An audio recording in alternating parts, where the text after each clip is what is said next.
My sister, who my parents adopted, liked my husband, Leo. She wanted a big wedding with him. My parents pushed me, saying, Leo married you already. Why can't Sarah have the party? They won't even make it legal. Before, in my other life, I saw them kiss deeply at their wedding while everyone clapped.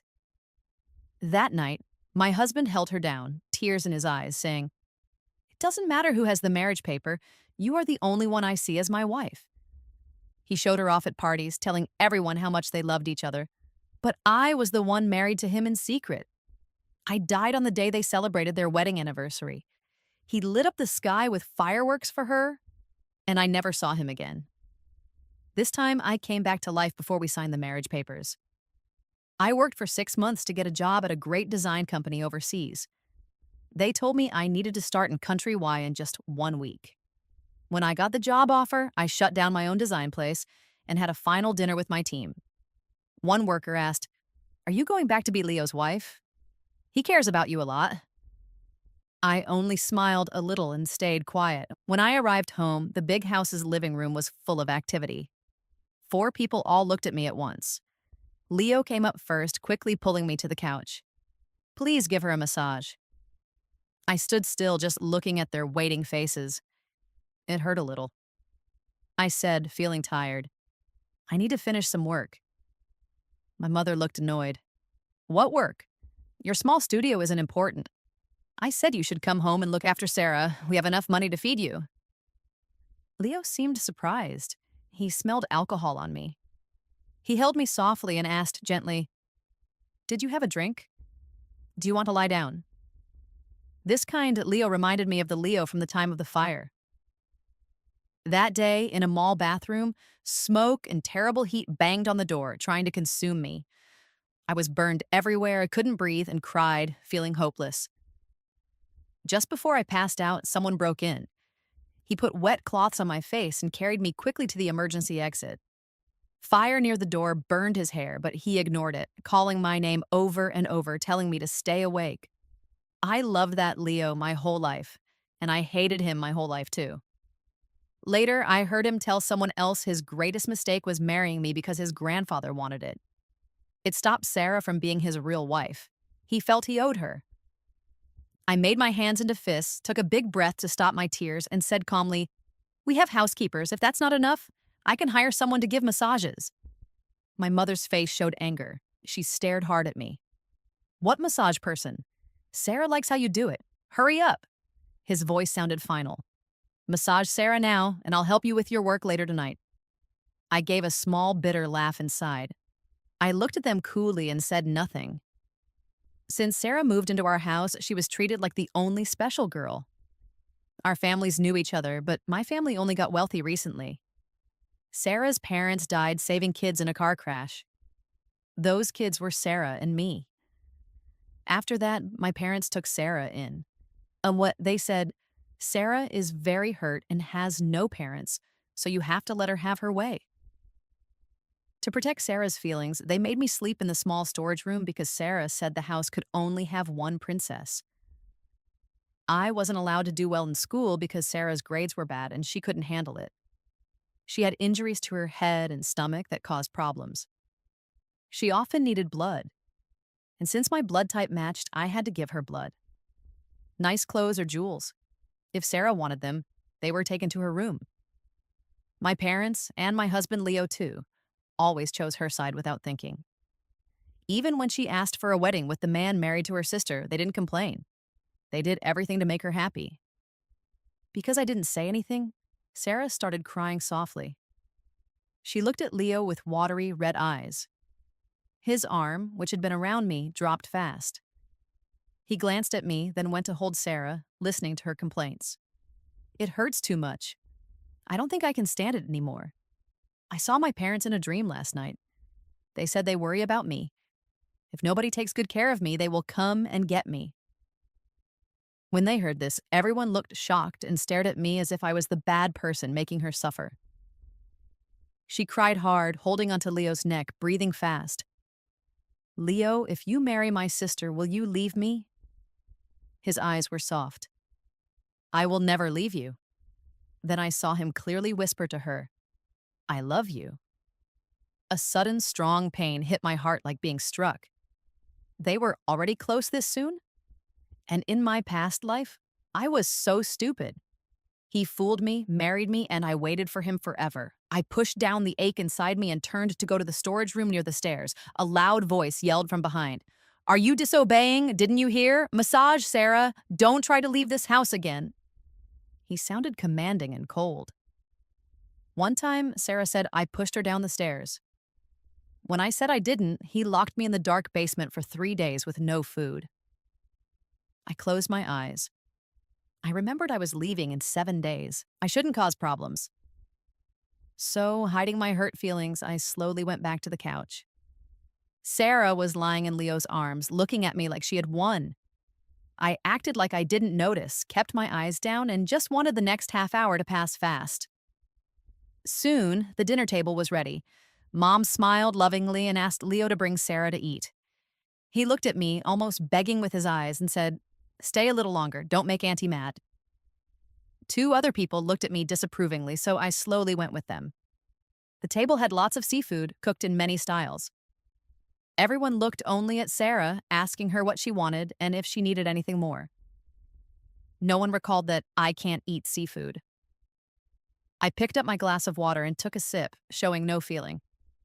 Meanwhile, Leo put on gloves and began peeling shrimp for Sarah. Feed me, okay? I want the hot sauce, Sarah said. Her headache seemed gone. She looked teasingly at Leo, acting cute. Leo smiled widely and put the lobster with the sauce near her mouth. After she ate, he even wiped her lips clean, touching her face gently. They both seemed to like showing their closeness in public. Leo sometimes looked at me feeling bad and said, Sarah likes things neat. I just cleaned her up. A mocking smile formed on my face, but I said nothing the whole time. At last, when they were done eating, I got up to go. Sarah stopped me, crying, and asked, Can you let me have the wedding? I know your marriage plan can't be stopped. I don't need to be his official wife. I just want a wedding with Leo before I die. I don't know how much longer I'll be healthy. As she talked, she cried more. The room felt quiet for a second. Or maybe I imagined it. Mom and Dad didn't look surprised or upset. Nobody scolded her. Their eyes just showed pity. Leo held her and looked at me feeling guilty, but said nothing. He just rubbed Sarah's back softly to comfort her. I gave a small, mocking smile. Okay. We haven't signed the papers yet anyway. Hearing that, Leo sat up straight. He looked like he couldn't believe it, staring at me, his face hard. Mom frowned, looking mad. This marriage was set up by Leo's grandfather. It can't be changed. How can you be so selfish? You don't care about the family at all. I smiled slightly at Leo. What's your opinion? He pushed Sarah aside and came to me, trying to take my hand. Anna, don't say that just because you're angry. I will marry you. Sarah only wants this because she's sick. It's just a wish. Nothing else will happen between us. I looked at him quietly. In my other life, soon after we signed the marriage papers, Sarah fainted again. She needed blood. I gave her a lot of blood over 2 days and fainted myself in the hospital. When I woke up, nobody was there with me. Upstairs in a special room, Sarah was receiving lots of healthy foods and drinks. I called Leo to ask where he was. He told me he was busy working, but when I slowly walked upstairs, feeling weak, I saw him feeding Sarah and cleaning her face. They were joking and touching each other openly. I don't know what Sarah said quietly, but he bent down and kissed her strongly. I stayed silent for a while. The man standing before me looked worried and pale. I said with a mocking tone, If you marry me, she can't have a wedding with you. He started to speak, but then he saw Sarah fall weakly onto a chair. He roughly let go of my hand and ran to catch her.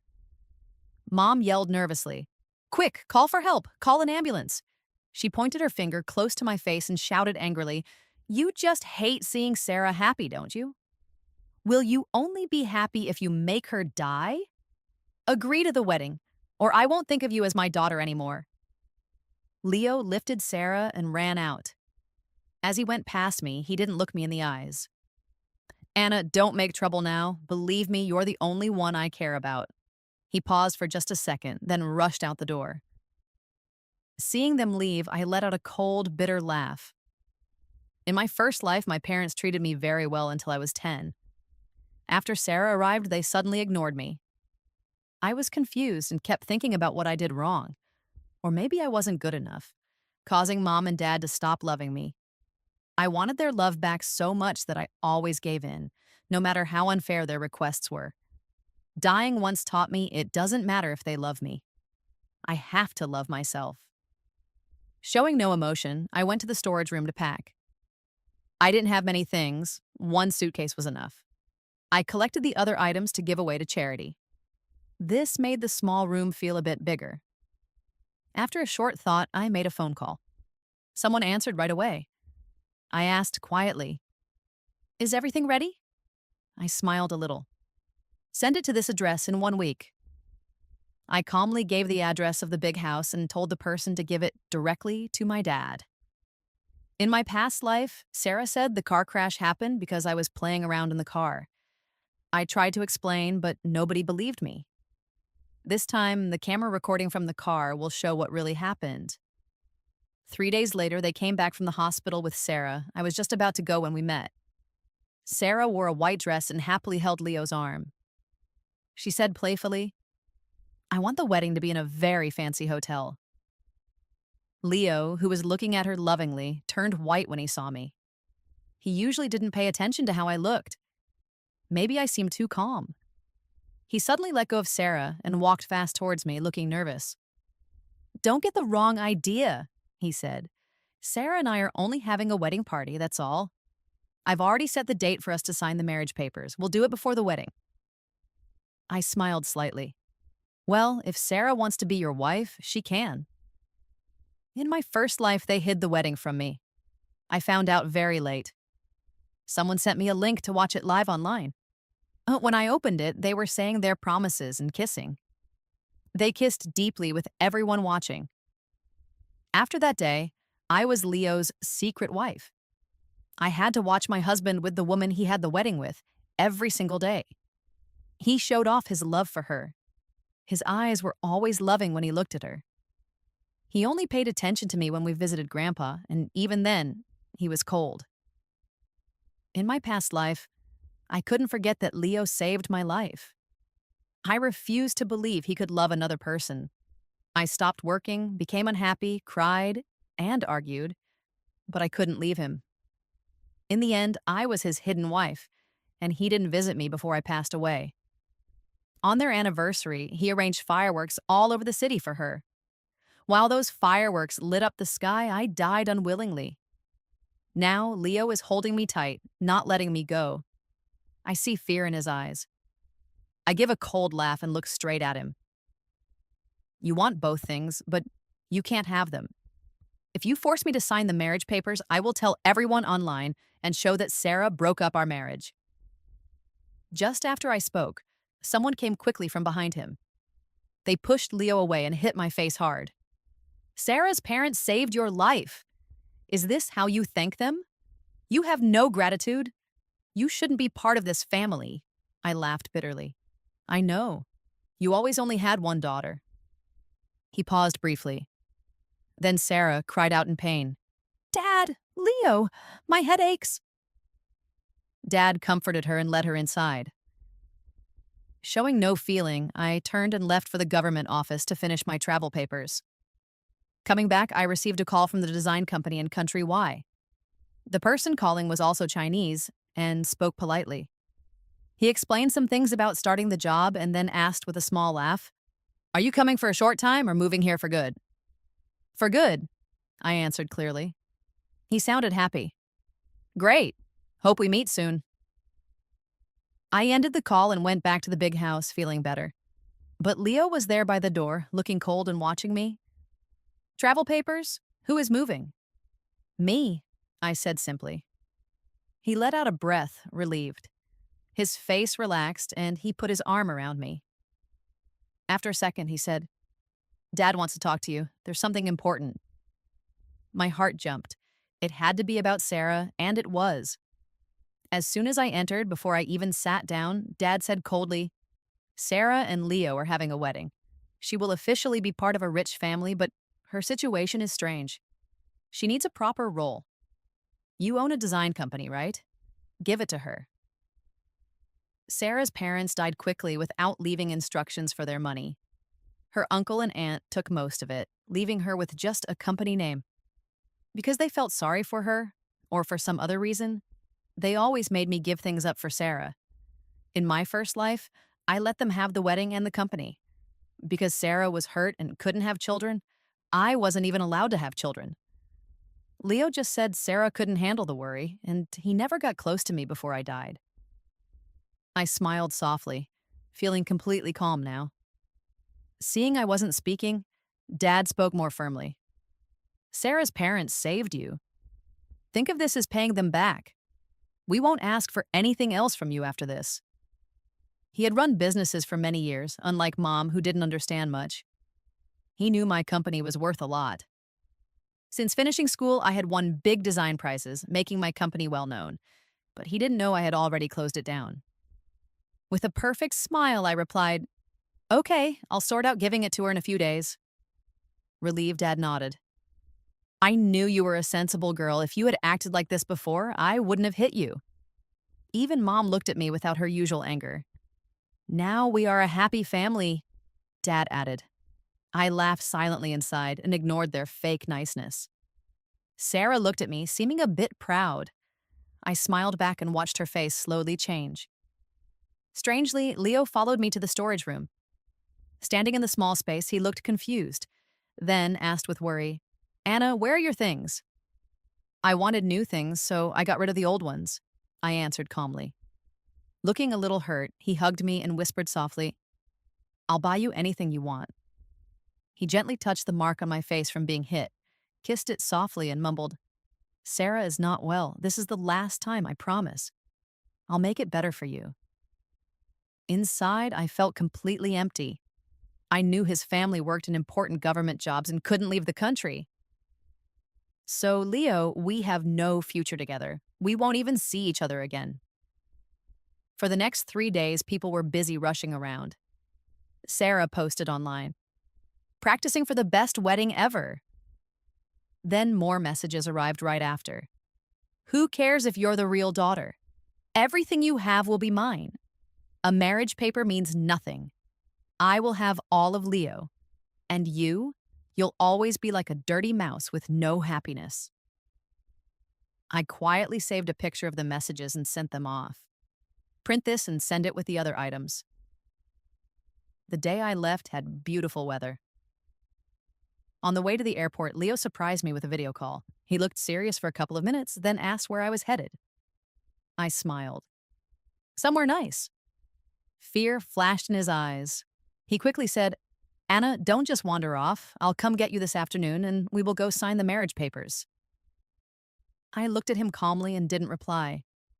I could hear Sarah's voice nearby. Today is the last practice day, Leo. Soon, I'll be your wife. He frowned a little but didn't answer. Then my mom showed up on the video, telling me again to give the company to Sarah. I nodded but said something different. Good luck. Leo looked worried and asked, Anna, who are you wishing good luck to? Then, even Dad came close with a rare smile. You've finally matured. Don't worry, the family will take care of you. I smiled without feeling anything. For a moment, it felt unusually calm.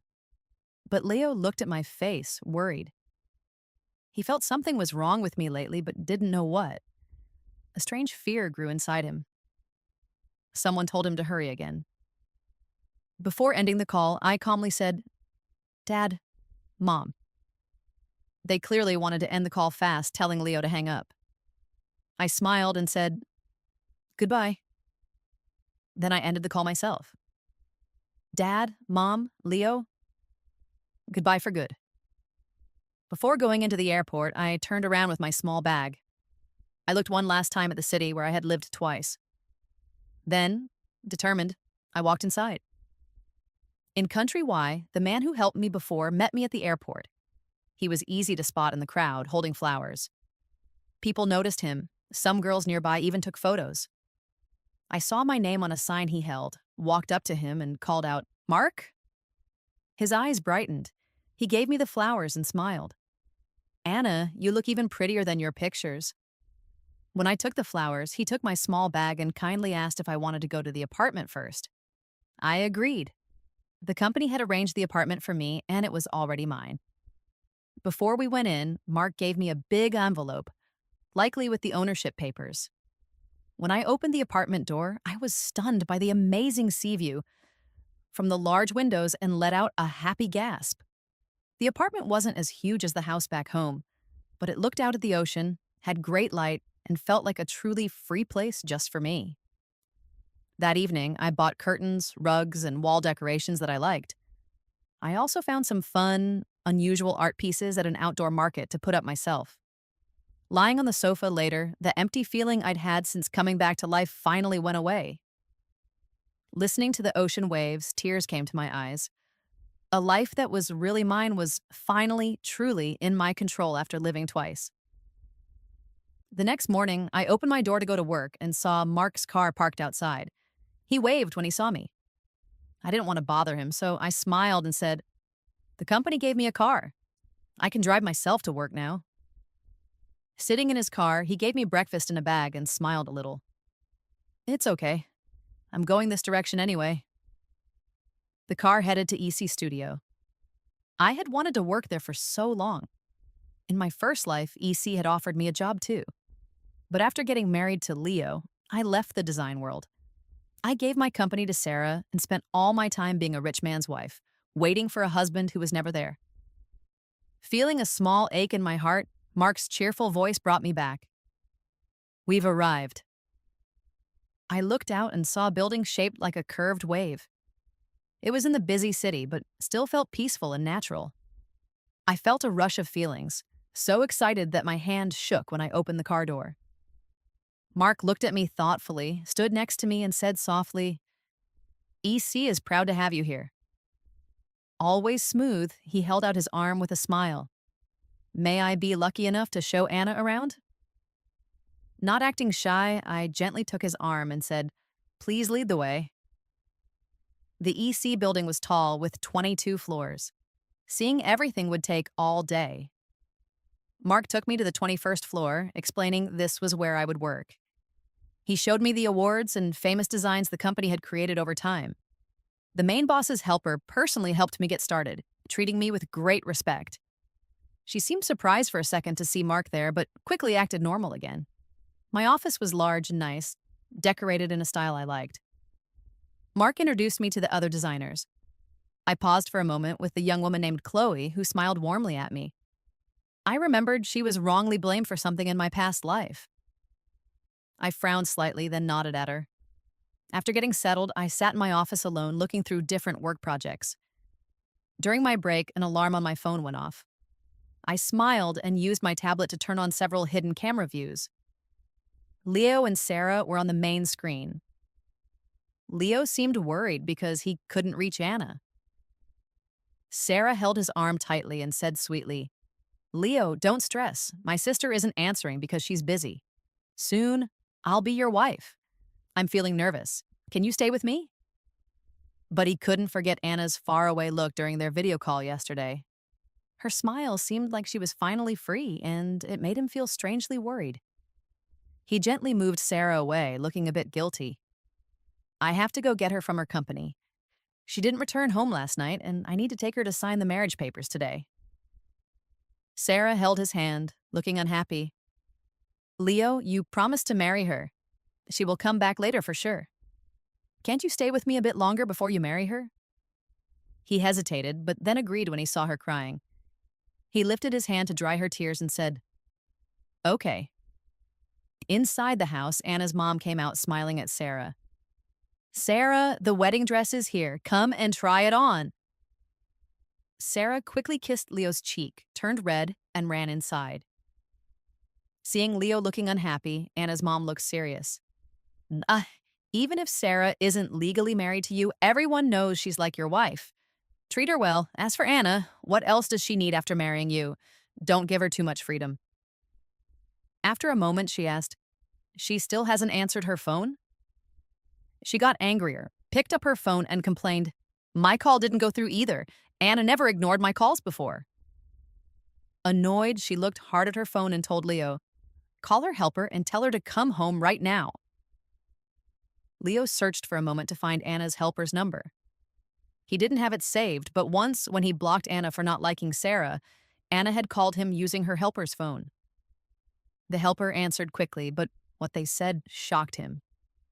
"What? Anna didn't tell you? She shut down the company a week ago." Leo's face went white. He held the phone so tight his fingers turned white. The helper didn't notice Leo's shock and laughed. "You and Anna are so close. You always pick her up. Maybe she's planning a surprise. We joked she was going to be a stay-at-home wife, and she just smiled. Anyway, congratulations on your marriage to Anna." Leo's face finally relaxed a bit. He said thank you and hung up. Anna's mom looked confused. After thinking how to say it, Leo told her, "Anna closed her company." This caused a big reaction. Anna's mom was furious, her face pale with anger. Dad, looking troubled, tried to calm Anna's mom. "Auntie, Anna shut the company down some time ago. Maybe she wants to focus on being a wife." Anna's mom got even madder. She can't just close it. She never wants Sarah to have anything nice. Just then, someone else entered. Anna's dad rushed in holding a box. Anna's mom started complaining about Anna, but then she noticed the box. "What is that?" Dad said, "A man outside gave it to me. Said I had to open it." He put the box on a table outside, opened it, and found an old car camera inside. Confused, he took it out and pressed play. From the recording, a young Anna's strong voice said, "Don't you talk bad about my parents. They smell bad. Just seeing them makes me sick. Your parents are awful. I would never go to your house." An angry voice defended her parents. "They work hard and are nice. They built a school. They are heroes. You're just stuck up." Then Sarah's parents' voices could be heard trying to stop the fight. "You can't speak to Mr. and Mrs. like that, and hitting is wrong." "Say sorry to Anna," Sarah yelled back. "You're my parents. Why are you taking her side? She's just like her parents. I won't let her ride in our car." Her mom said softly, "Sarah, of course, Mommy loves you best and will always support you. But you're hurting Anna like this. Soon, I'll bring you home from your grandma's place and raise you myself. You didn't learn good manners there." This seemed to make Sarah angry. Then her mom screamed, "Let go of my hand, I'm driving, let go, there's a car." The recording made scratchy noises and stopped. The yard outside the house became completely quiet. The three people stood still, looking pale and shocked. Anna's mom covered her mouth and cried out, "You monster!" Dad's face twisted with anger. He pulled Sarah outside and threw her down. He played the recording again, staring hard at her. Sarah was scared. She crawled to Leo, grabbed his pants, and cried, "Leo, it's not real. Someone framed me. It must be my sister. She's afraid I'll take you. You have to trust me. I didn't do it." Leo pushed her away coldly. He held a paper printout of the mean messages she sent Anna. He looked at her disappointed and said, "Haven't we treated you well? Why would you do this to Anna?" Anna's mom ran over, pulled Sarah's hair, and shouted, "Since you came here, did we ever treat you badly? We were kind to you. We even gave you the special treats Anna loved. And this is how you pay us back? I was so foolish. I hurt my own daughter for someone ungrateful like you. My Anna, I am so sorry." Crying, she begged Leo, "Leo, find Anna. Bring my daughter home." Sarah kept crying, trying to hold Anna's mom. "Mom, I always thought of you as my mother. Are you leaving me now?" Anna's mom pulled her hair harder, pushing her head down, yelling, "I cared for you. I gave you things that belonged to Anna. How can you say I'm not your mom? If I knew this would happen, I wouldn't have let you stay, even if you were left out in the cold." Anna's dad, furious, came and hit Sarah. "How dare you talk to me like that? I'll punish you." Sarah cried out, "Who said you could hit me? You're the ones who spoiled me. I never asked for anything. It's not my fault Anna was ignored. I've never seen parents so stupid. You want her to thank you? Don't you need my help later on?" Her talking back only made them hit her more. Anna's father pulled her down to the basement. Anna's mother stood there, shocked, calling Anna's name. She begged Leo to find Anna. Later, after making some calls, Leo told Anna's mom, who was heartbroken. Anna has given up her Chinese citizenship. After seeing all this mess, I turned off the camera view. Before I left, I had put in some hidden cameras just to watch how they reacted to the truth. Feeling calm, I knew these people couldn't hurt me anymore. I secretly posted recordings online, showing them forcing me about the wedding. Someone knocked, and Chloe came in.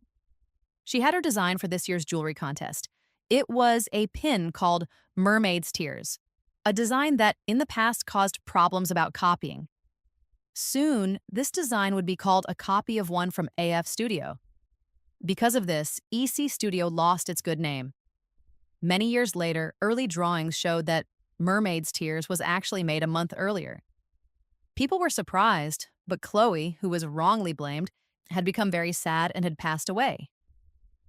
EC Studio, once very successful, became almost nothing. I looked at Chloe, who was still young and full of life. I asked carefully, "Who else saw the drawings besides me?" Chloe thought for a second. "My helper, Sam." I asked Chloe to sit down. "Do you fully trust Sam?" She looked confused.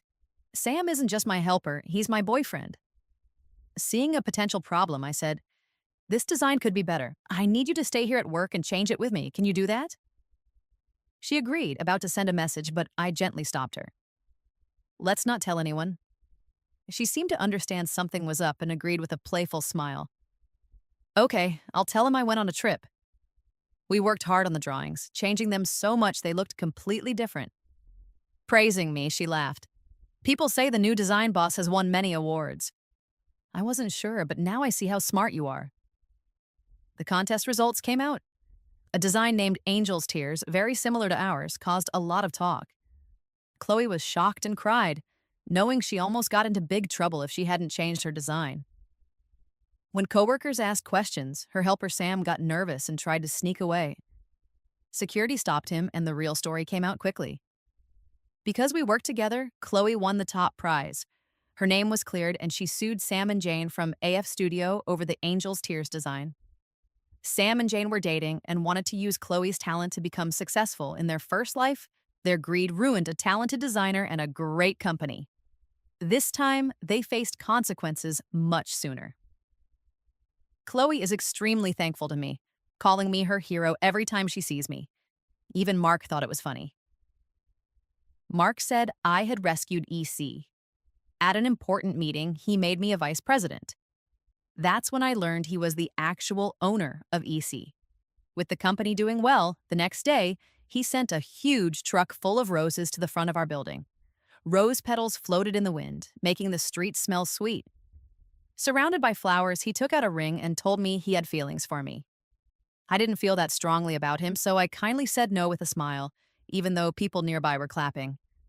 He didn't look upset and laughed. "I thought so. That was just the beginning. I wanted to tell you I plan to win you over." Mark tried many ways to impress me. Visits to fields of flowers, castles, seeing the northern lights, all very romantic. Simpler dates included dinners and movies. Once, during dinner, I heard two Chinese girls talking nearby about a rich family from back home. "Did you hear about that fancy family in a city? Everyone knows. That adopted girl tried to take the real daughter's husband." The recording caused a huge stir. A group of people pressured the real daughter to let the adopted sister have the wedding. Rich people do such shady things. I heard the adopted girl got sent to their old family village, and her grandmother married her off to an old man who lost his wife. Ha! She wanted a wedding so much, right? She got one. And the parents are supposedly searching for their real daughter. Her father was fooled into going to a far-off mountain place and broke both his legs. Her mother is also having problems, acting strangely and calling every young woman she meets daughter. Someone called the police on her multiple times, and now she's in a mental hospital. People say the real daughter moved out of the country. Leo couldn't leave because of his family's work, but apparently he gave up his family's money and plans to move away too. I looked at Mark across the table. He was smiling a huge smile. I looked confused and asked, "What's so funny?" "This news is quite amusing," he said. "Since it's funny, does that mean you'll be with me?" He offered me a costly present. Of course, I accepted it. It was the 99th gift he'd given me. His eyes shone. "So, you were keeping track.